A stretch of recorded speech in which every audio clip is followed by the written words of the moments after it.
Hello, good evening. Am I audible?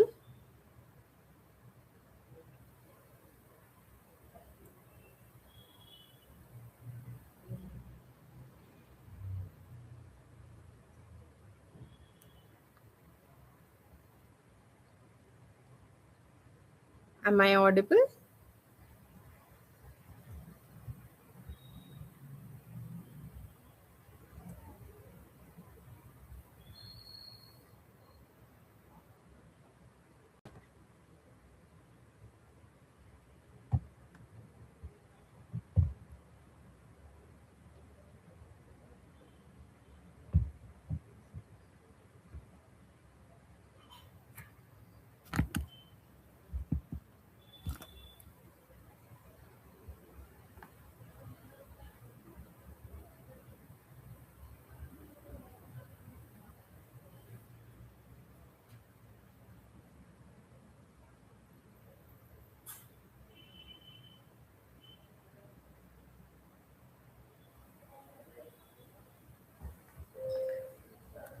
Can just anyone prompt me if I'm audible, please?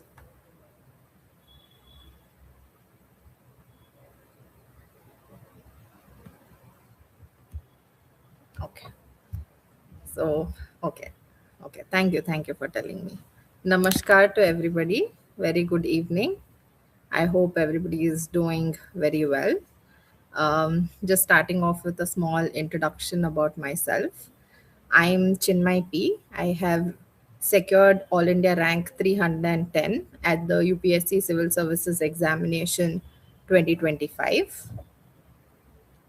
My optional was law, and this has been my sixth attempt. I have a law graduation, BBA LLB from Gujarat National Law University. And in the last 5 years, I have tried to uh, and in the last 5 years I have tried to combine my law practice along with UPSC studies. And yeah, so this has been my sixth attempt.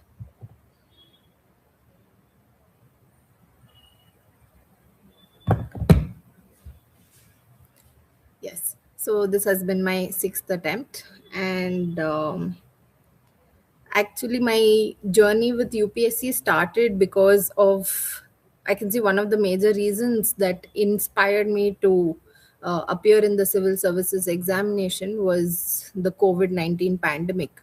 So during the pandemic, I had the opportunity to work in the COVID war room in Bengaluru. So at that point of time, I saw the importance of civil services, and I thought that serving the community and contributing towards nation building is my calling. And it was after the COVID 19 pandemic, precisely when I started my UPSC preparation. And like our Upanishads say, Matru Devo Bhava, Pitru Devo Bhava, Acharya Devo Bhava. The reason behind my success today are my parents and my mentor, Mr. V. Manoj Kumar. And they are the reason that I stand tall today. I see that there are some questions in the live tab. I'll be answering all your questions. Once I tell you my strategy and how my preparation journey has been, I'll answer all the questions that have been stated here. So, for anybody who wants to start their UPSC preparation, it's very important that you start from the UPSC syllabus itself. One of the major mistakes that I made in the first three attempts of mine, which my mentor Manoj sir rectified in my fourth attempt, was paying attention to each and every word in the syllabus. We sometimes don't recognize the importance of each and every phrase that has been mentioned in our UPSC syllabus, but they are the guiding path for us to start our preparation. So I understand that there are toppers talks, there is a book list given by different toppers, but the key is always to start off from the syllabus and to understand whether one is prepared to study all that has been demanded in the syllabus. So the syllabus almost runs above 100 pages, right? So but what is relevant for us is about 15 to 20 pages depending on our optional. So it is important that we keep rereading the syllabus time and again to understand the demand of the examination. So if the syllabus is not on our fingertips, it will be very difficult to understand what is the demand of the examination, what is to be read and what is not to be read. So the exam demands that we stay curious about all the phrases and all the keywords that are mentioned in our syllabus. The idea of UPSC civil services examination is that an aspirant is curious and knows anything and everything about those terms that are mentioned in the syllabus. So it is very important and very imperative for each and every aspirant to go through the syllabus, keep the syllabus. Okay. Keep the syllabus with you at all given at any given point of time. And at any given point of time, if you have a confusion as to whether a particular news article is relevant or not, look back at the syllabus. Okay. This is one thing. Second thing is newspaper. Newspaper becomes very important. It is a non-negotiable component of the UPSC preparation. And what to read and what to not read in a newspaper is also very very important. And one can understand what to read and what not to read only when one goes through the syllabus and knows the syllabus in and out.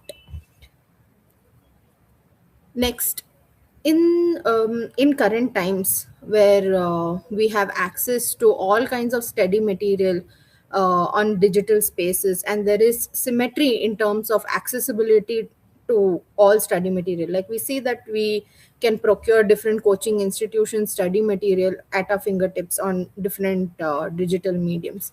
The key here is to choose the best study material and to stick to limited sources only.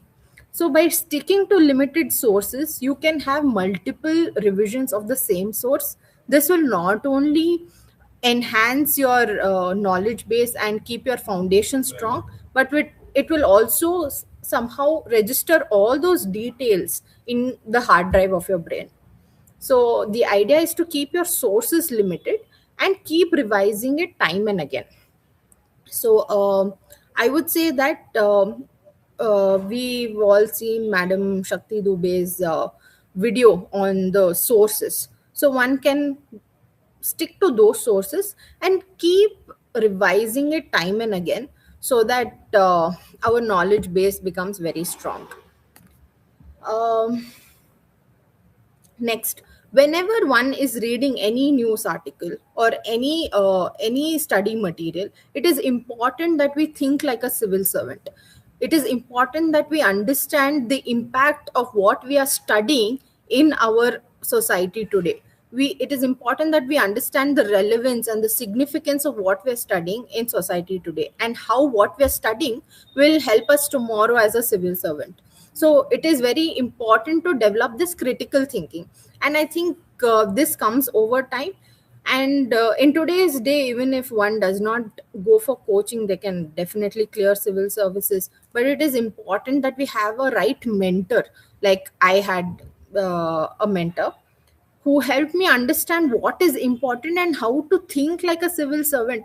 Half the problem is solved when one starts thinking like a civil servant. That critical thinking, that idea of some study material being important for the community at large, how can I make use of a particular news article to help my society in the coming days? That's the line of thought that one should adopt. Okay, I'm seeing CSAT. Okay, I'll come to CSAT. So the idea is to work smartly. Now we see that because of platforms like Telegram, we see that study materials of almost all coaching institutions are at our fingertips. But it is important to study them smartly and wisely. Having 5 6 different sources will only take more amount of time and also compromise on the number of attempts. I think my number of attempts became more and more because of the number of mistakes I kept doing, the number of sources I kept on adding. And I feel that I could have been wiser, which was later on, kind of refined by my mentor, and he ensured that, even so, I was always anxious about not finishing a particular study material which others were doing. So I understand that this is a competitive exam and there are so many different categories of study material available in the market, but it is also important to have self confidence. And I think it's important to have a mentor who will assure you whether that study material that you're sticking to is enough. So have either a mentor or somebody who has given the exam a good number of times and has gone to up until the interview stage, who will help you and who will guide you through the process. Okay, I would like to break down my strategy, like my preparation, UPSC preparation, into different components. One is the prelim strategy. As far as GS was concerned, I changed my method of preparation in the month of January, mid January, to the prelims only mode. So I did not do any answer writing after January. I would sit and do only prelims based preparation since January up until May. I felt that my prelims preparation was not that great, and which is why I wanted to contribute more amount of time towards prelims. So I would do all the static sources, do multiple revisions of the static sources, and also CSAT on a daily basis.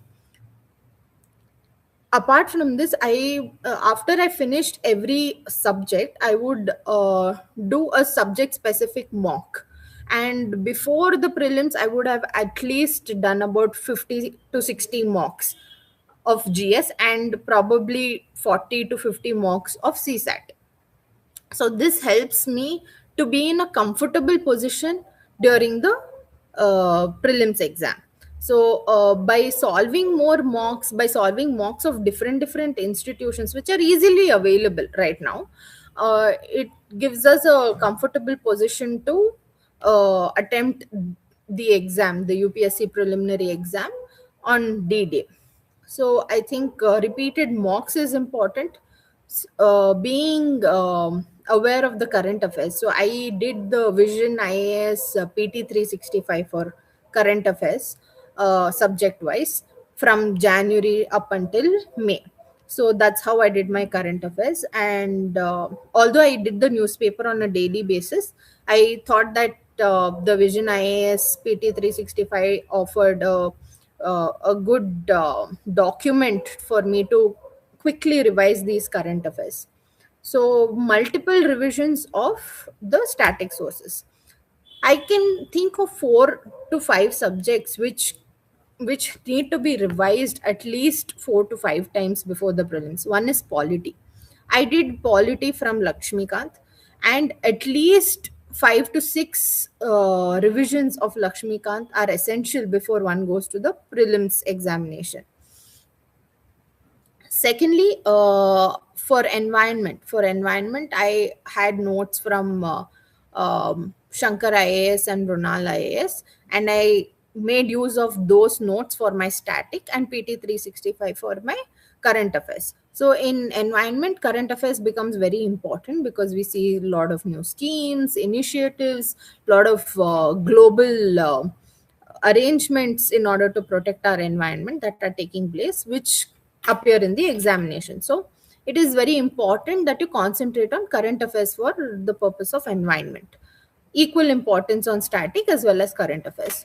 Next, economy I did from my mentor's notes as well as notes from Runal IAS. And apart from this, I also, it was very important that I had my foundation strong. We see that there will be a question on inflation, or there will be a question on repo rate, bank rate.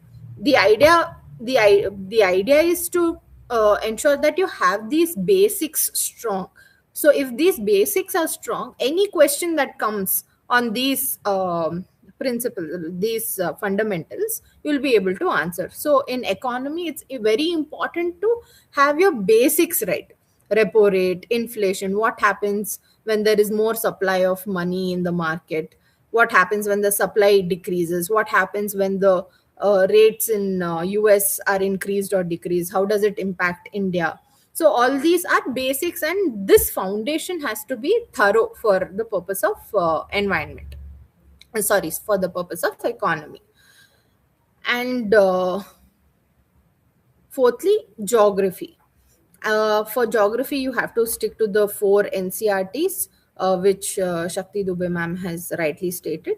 And doing the basics from geography is very important. Knowing what is the impact of cyclone, what are the fundamentals, from where does wind blow, high pressure or low pressure, what is the significance of having high pressure or low pressure, how do currents move, basic fundamentals as to where do currents move, do currents move on the do cold currents move on the western margin, do hot currents move on the eastern margin, in which hemisphere does it move, in between which latitudes do the hot and cold currents move. So these are all basics and fundamentals of geography. Again, those fundamentals and basics have to be thorough, so any question which is improvised on these fundamentals, you will be able to answer. So having these four subjects and doing economy and geography's fundamentals and basics thoroughly, and doing polity Lakshmikant about 5 to 6 times before the prelims, and environment, static as well as current, having equal weightage. If these four components are done, I think at least 75% of the paper one can attempt, if one has been reading the newspaper, I'm assuming. So one can comfortably attempt 75% of the paper. Next, moving to CSAT. For CSAT, my CSAT was very weak in the first 3 years of my preparation, after which my mentor rightly recognized that maybe I do need help, because I've been I've been in the commerce side, right? So I thought it was very important for me to have better CSAT knowledge. So, which is why I took up this CSAT enrichment course from Vision IAS, if I'm not wrong. I think it's called enrichment course. But I took up a specific CSAT course from Vision IAS. I don't think this is relevant for everybody, but see, this again becomes important, because only if you have a mentor to rightly see where your weak points lie and where your strengths lie, they will be able to guide you properly. So it is very important that you have your own SWOT analysis. You should know your strengths, you should know your weaknesses, you should know what are the threats that can bring you down. You should know where there is an opportunity to enhance your score. Like for example, for me, CSAT was an opportunity for me to enhance my score, so I turned that weakness into an opportunity. And as my mentor directed me, I did the entire CSAT course from Vision IAS, finished all those. There were about 22 classes of Vision IAS up on CSAT. So I just did those 22 classes, and my CSAT score was on a comfortable edge. So it is important that once you finish your CSAT preparation, that your score is at least above 100 in every mock that you give. And we see that CSAT is becoming very dynamic in the recent times. The level of questions that are being asked in CSAT paper are only improving by the year. And it's very important that we also upskill and learn the new topics that are being asked, or the new ways in which the same topics are being asked. So I think it's important that one stays in touch with the CSAT preparation also on a daily basis. At least 1 or 1.5 hours of CSAT is very important. And in every mock, I think one should target at least 100 marks in CSAT. So while I used to attempt CSAT, I would keep at least 54 questions as my target to complete in those 2 hours. So first I would do off all the comprehension questions. Essentially, I would try to do at least 8 questions in 15 minutes. So finishing eight fours are 32. So finishing 32 questions in the first hour will give you a comfortable edge throughout the exam. So I would finish the comprehension questions in the first hour. Then I would go into the quantitative aptitude questions, and I would, while I would be solving these comprehension questions, I would see the quant questions which were comfortable for me, whether it was speed or whether it was distance, speed, time, whether it was work related, or whether it was measurements. I would see which one was comfortable for me. So I would finish all those uh, immediately after the comprehension. So your target should be at least 8 questions in 15 minutes for CSAT starting off. So when you know that you're attempting at least 50 questions, you know that even if your strike rate is poor, you will be clearing the paper. So it is essential that you do not leave even a single topic of CSAT. Like for example, one cannot leave a speed distance time. One cannot say that, okay, I will not attempt speed distance time questions in CSAT, I will attempt all the other categories of questions. No, that should not at all be the approach. Do each and every topic that is required for CSAT. So doing each and every topic again is non-negotiable. So this was another mistake that I had done in my previous CSAT papers, which my mentor rightly corrected. And for prelims, it becomes very important that you attempt all the past 13 years questions.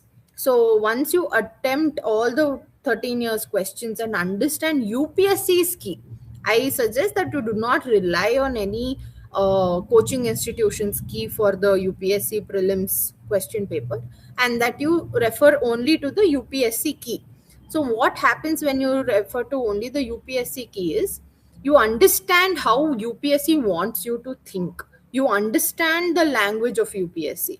So go through the entire 13 years question papers. In the last 2 months before prelims, for example, starting from now, we have roughly about 60 days to the exam, right?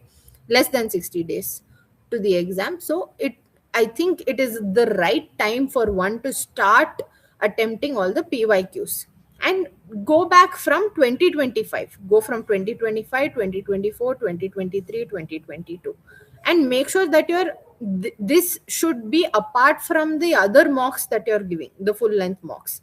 Do not factor these 13 papers into that other figure of 50, 60 mocks that I suggested.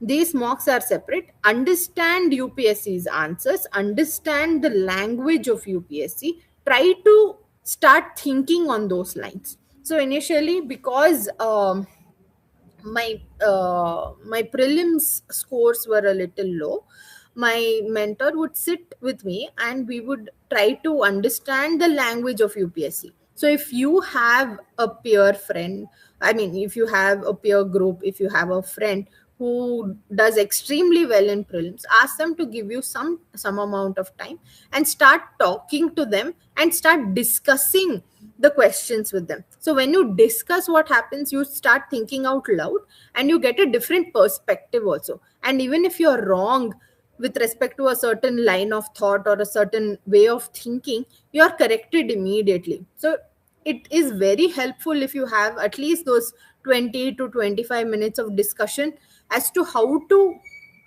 mark answers in the prelims. At least it was helpful for me and a couple of my other friends who thought that having these discussions about analyzing the paper was helpful for them. So I'd suggest that you try to do the same at least 20 to 25 minutes. When after eating, we generally have time, right? So in that free time, you try to engage with a friend or have a mentor who will guide you. It should be a win-win situation for both people. Okay. uh okay, going to the mains prep. So first I would so I wrote the mains twice. So I would first try to finish essay and ethics. So ethics, I would try to finish in 3 to 4 days in the beginning, so that it would give me a sense of psychological comfort that I'm done with one paper. So I would start attempting ethics questions or full length papers. So once you finish one paper, you should start writing the 3-hour exam, a full length paper on that particular subject. And my mentor ensured that I wrote a paper almost every second day. And towards the examination, I was writing at least 6 hours. I was writing 3 hours and 3 hours, two different papers every day just before my mains. I For about 2-3 weeks I was writing a lot of full length papers. So firstly, I would start with essay and ethics, easy to complete. First week, first 4-5 days, you are done with one paper. Next, you move to GS1. Then in GS1 also, keep the sources very limited. Look at the previous year questions. Analyze the previous year questions, understand the themes of the questions, and try to write answers. And ensure that your answers are corrected either among your peer group or by your mentor. Or you can look at the sample answers of different institutes to understand how you can enrich your answer. So the same thing was done in GS1, GS2, GS3. I also referred to the mains 365 document to understand what are the contemporary issues, what are the themes and areas which are relevant as of now.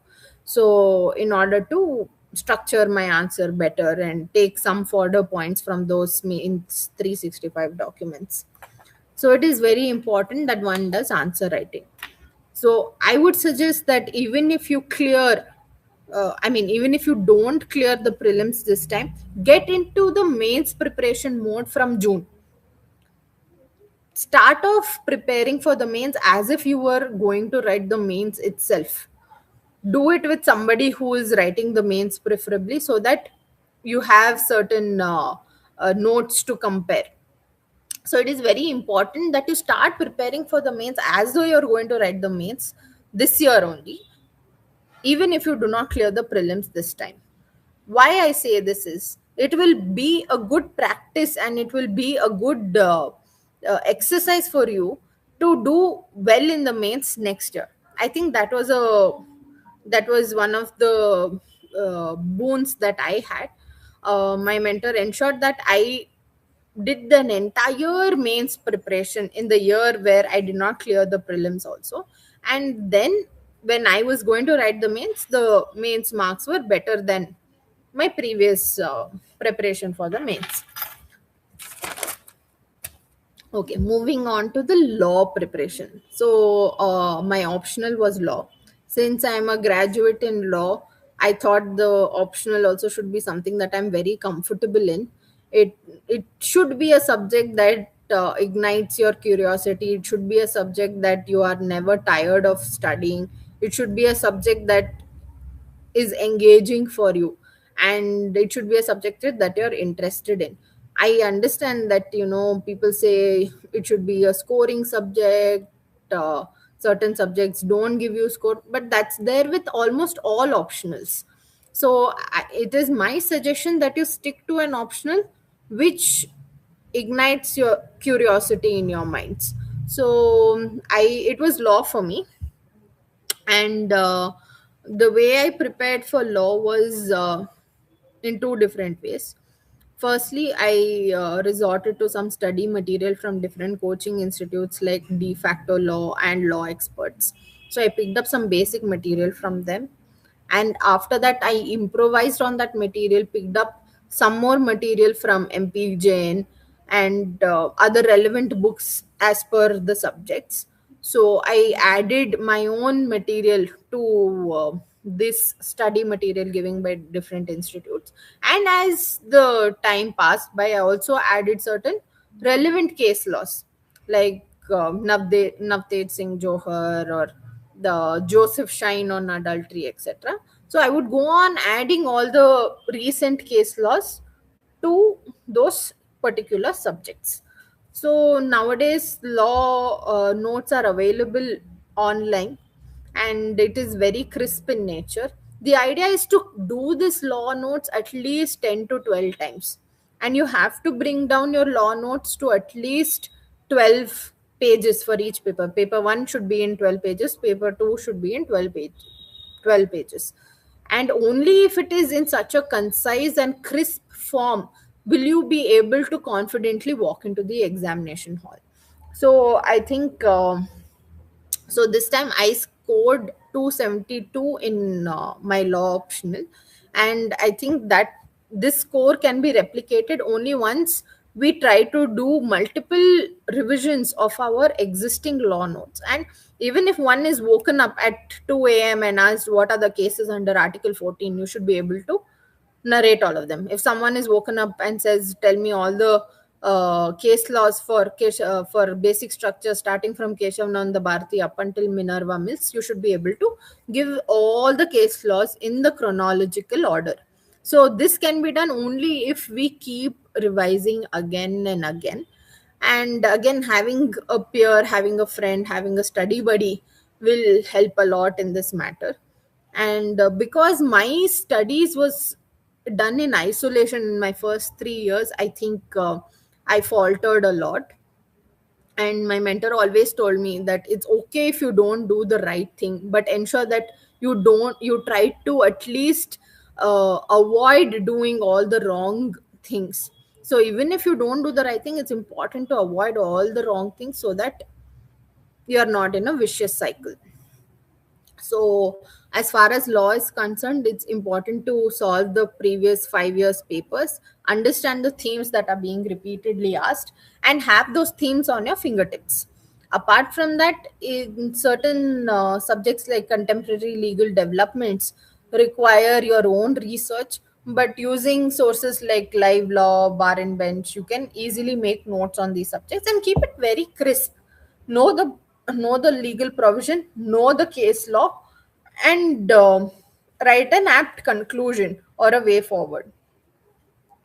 So this would be my suggestion for law.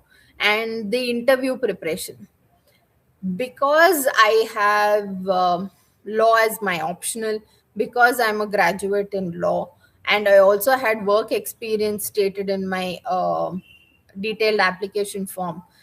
Most of the questions which were asked to me were all law specific. At least 80% of the questions were all law specific.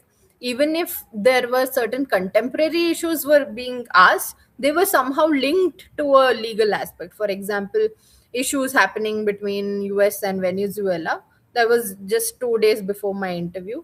And they asked me the relevant principles from international law which were being violated at that time. So it is very important that you have your basics sorted. So even if you are somehow clearing the mains and you don't know the basics, you are going to get stuck in the interview. So it is important that you study everything in such a way that you want to remember it for eternity. It is not like we will have the opportunity to forget it after some time. So it is important to keep the revisions going every fortnight or so. There is no scope to forget what we have learned. So now that's about my UPSC preparation strategy. I will try to address all the questions that are being asked.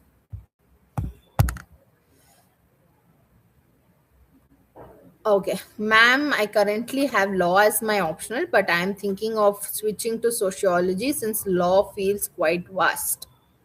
However, I have already completed around 75% of the syllabus. What do you suggest? Okay, so for somebody who's asking this question, I would say that if you've done 75% of one subject, that's a lot. Starting and doing 100% of another subject and finish and doing only 25% of a subject that is remaining, I think 25% is better. And I've always been a flag bearer for law optional because I think law optional will help you down the line. A law becomes relevant for even a person who is from a non-law background, and it will ultimately prove to be an asset to you. So if you are comfortable and if you are excited about learning the law, I think definitely you should finish the other 25% of law and not switch to a different optional, because switching to a different I mean, I know people who have done really well. My mentor has another mentee who has cleared the exam this time, and who has done really well from switching from law to sociology. But I think ultimately the answer lies in each individual's interests. So I think if you think that law is not the subject for you, then definitely you should switch to sociology, because sociology is also equally intriguing, I understand. But I would say that it is important to work smartly. I would rather do 25% of a particular subject than doing 100% of a new subject altogether. So that's my answer. Ma'am, how can I get a study partner online? This will be very helpful for me. Please suggest. Okay. Also, it is important to find a study partner who has been in this process for more amount of time than you, because they definitely know what is wrong. If even if they don't know what is right, they will definitely know what is wrong, and they will definitely be able to guide you. I think there are a lot of telegram channels where UPSC aspirants connect with each other.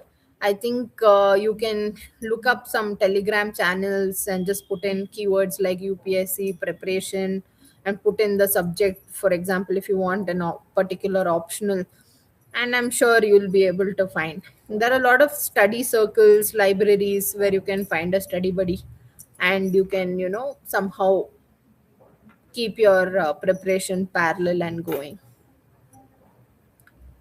Who has been my mentor during the preparation? So I was fortunate enough when my professor from college, from Gujarat National Law University, put me in touch with one of my seniors from college, Mr. V Manoj Kumar. He has given the interview multiple times. UPSC civil services interview multiple times. He also happens to be a law graduate, and under his guidance, many students from my university have cleared the examination. So I sought his help, and it is due to his mentorship that I am here today. Next. Hi ma'am, as you said you covered ethics in short time period, please let me know if you followed any free study material or institution notes. Okay, so I followed institution notes and also my mentor's notes. So it was a crisp 45 pager, which I did 5 to 6 times, and I probably wrote each and every word from my notes in the real answer paper. And I had a lot of examples. My paper had a lot of examples. My paper had a lot of case studies, diverse case studies. And whatever material you do, no, you try to put fodder from that material somewhere in the answer. We see that, okay, if I'm studying 100% of a given material, I am going and replicating only 20% of that material in my answer sheet. That should not happen. Make sure you are replicating, or at least putting a reference from each and every page of the study material that you refer to. Otherwise, what's the point of studying 100 pages, right? So my mentor always stressed on the point that each and every word from the study material should go into the answer somehow. So try to analyze, try to critically think, see, understand where can I put this particular example in this particular question. So I think it's very much possible if one puts a little bit of thinking into this. Okay, ma'am, I just finished boards and I'm joining college. BSc Botany this year. Should I prepare for UPSC mainly, or should I go for CGL, secure a job, and then do UPSC? Good question. I don't think I'm proficient enough to answer this question, but I would say that whatever graduation you're taking up, try to do the best at it. I mean, don't deviate and concentrate on a different examination. You are doing a particular graduation, try to be the best in your college or best in your classroom. Try to attain maximum knowledge, because I know ultimately somewhere that knowledge will be put in use in UPSC as well. However, I would say that with your graduation preparation, try to keep in touch with the current affairs. Try to read the newspaper as far as possible. Try to be aware of what is happening around you. I think that's a good thing to do as of now. But do well in your graduation subjects. Ma'am, should we start preparing with a plan B? I personally, I think plan B is important. We know that there are such great minds, such great personalities who are so very well educated, and they have so much knowledge and so much wisdom, yet they miss the UPSC list by 1 mark or half mark or 2 marks or something. Untowardly happens somewhere in CSAT. Uh, they stay back. So it is, this exam is a true test of your luck also, if I could say. So I think it is important to have a plan B in mind. Ultimately the idea is to serve the society, right? We, at least for me, it was more like I wanted to be of help to my society. I wanted to contribute towards nation building. I wanted to leave a legacy behind, that people remembered me for the good things that I've done to the society. I think having a plan B also, your end goal should be the same. I mean, all of us can have a different journey, but I think the end goal should be to serve the society, and I think you can do this by having a plan B. And since I was a law graduate, I was also doing my law practice side by side, because I think it was important for me to also be independent during this entire process. So I also stayed in touch with my law practice and simultaneously prepared for the examination. And also, I had good friends who, helped me, with my practice, and helped me keep in touch with my preparation at the same time. Ma'am, I'm 29 years old. Can I start my UPSC preparation? I belong to OBC category. Please help me. Oh, definitely you can start. I think age doesn't matter here. I think you can vary. There are so many good examples where people have cleared the exam in the first attempt itself. So the idea is to do smart work. Idea is to do proper research and due diligence before you step in. First, find out what is the syllabus, what is the demand of the examination. Will I be able to do it or not? Understand if somebody is going to guide me through the process. Okay, I do not have to go through coaching, but do I have a mentor who will tell me what I'm doing is wrong? Even if he doesn't tell you what you're doing is right, he should definitely tell you if you're doing something wrong, because I made a lot of mistakes, and I know the importance of having somebody who will tell you if you're doing something wrong. You can doing the right subjects, and doing the same amount of material repeatedly. I think you'll be able to clear the exam even in one attempt if you do it smartly and diligently. So I don't think it's a problem if you start your UPSC preparation now. Ma'am, I dropped twice for NEET exam but couldn't make it. Now I'm doing graduation.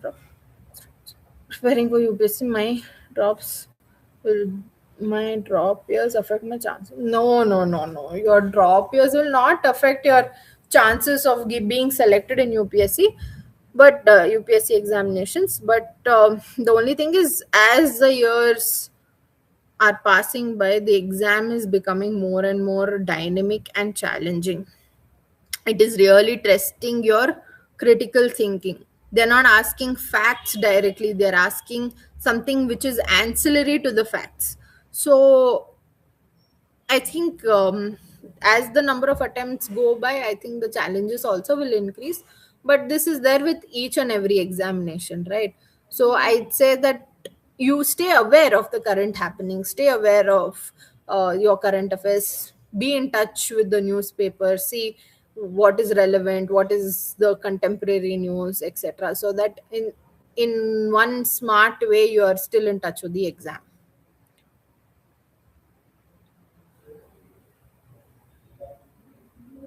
Ma'am, what is your optional subject? My optional subject was law. Please drink water. Okay, thank you. किसी को-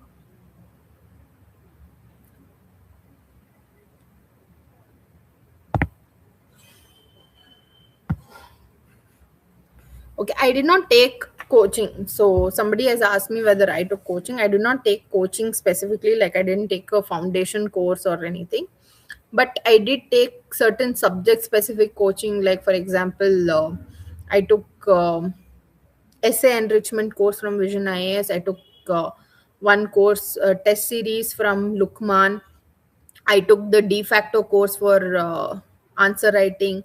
I took CSAT course from Vision IAS again. So there were certain weak areas of mine for which I took coaching.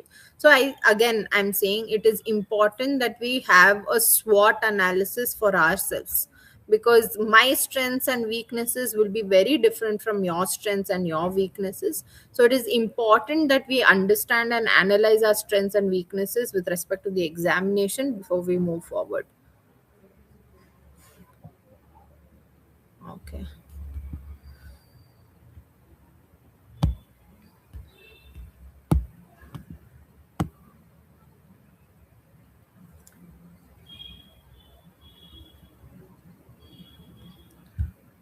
Okay, I think, are there any more questions that anybody wants to ask me? I think I've by large tried to answer.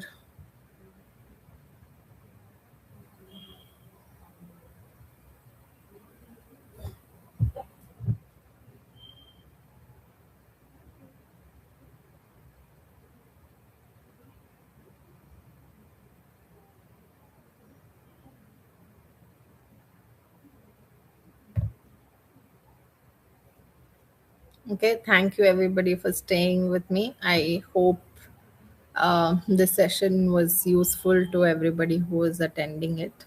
And in case anybody needs any more guidance with respect to the examination, you can look me up on my social media handle on Instagram. I go by the name Chinmayi P, ChinMaiEep. Um, and thank you, UPSC Time, for organizing this session and giving me an opportunity to talk to everyone. Thank you.